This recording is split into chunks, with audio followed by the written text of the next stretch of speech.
మా జిమ్లో జాయిన్ అయిన సెకండ్ డేనే షర్ట్ ఎప్పుడు మొదలు పెడతాం.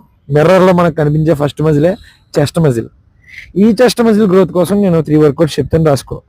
First one, incline cable flies. ఈ వర్కౌట్ చేయడానికి కేబుల్స్ని నీ లెంత్లో అడ్జస్ట్ చేసుకొని బెంచ్ని ఇంక్లైన్ పొజిషన్లో పెట్టుకొని 2 హ్యాండ్స్ మిడ్ ఆఫ్ ద చెస్ట్కి రీచ్ అయ్యేలాగా పుష్ చేసి ఫిస్ట్ని రొటేట్ చేయొద్దు, ఎందుకంటే ఇక్కడ ఇంజరీస్ అవుతాయి. రెప్యుటేషన్స్ ఇంపార్టెంట్ కాదు, వెయిట్ ఇంపార్టెంట్ కాదు, ఫామ్ చాలా ఇంపార్టెంట్. ఇది మాత్రం గుర్తుపెట్టుకో. స్లో మూమెంట్ తీసుకుంటూ ప్రాపర్గా పుష్ చేస్తే నీ చెస్ట్ ఇంక్లైన్ మజిల్ రెడీ అవ్వడం మొదలవుతుంది. దీన్ని అలాగే మెయింటైన్ చేసుకుంటూ నెక్స్ట్ వేరియేషన్కి వెళ్దాం. నెక్స్ట్ వర్కౌట్ వచ్చి ఇంక్లైన్ బార్బెల్ ప్రెస్. దీన్ని స్మిత్ మెషిన్ మీద చేస్తాం. స్మిత్ మెషిన్ మీద చేయడం వల్ల 4 సెట్ రెప్స్ బాగా వస్తాయి. 4 సెట్ రెప్స్ బాగా వస్తే మజిల్ గ్రోత్ బాగుంటుంది.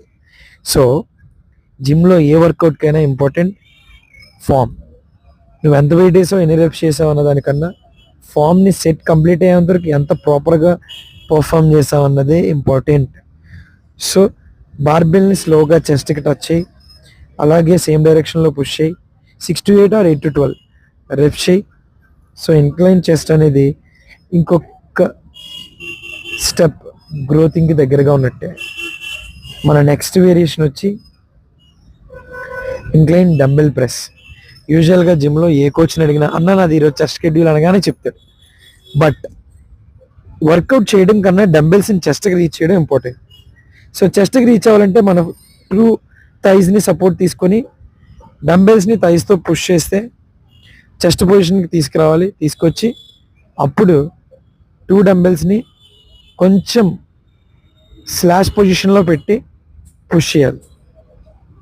స్ట్రైట్ టు షోల్డర్స్ పెట్టద్దు, స్ట్రైట్ టు యువర్ చెస్ట్కి తీసుకొచ్చి పుష్ చేస్తే incline chest third variation complete అవుద్ది. సో ఈ 3 వర్కౌట్స్ నెక్స్ట్ షెడ్యూల్లో పెట్టుకోండి.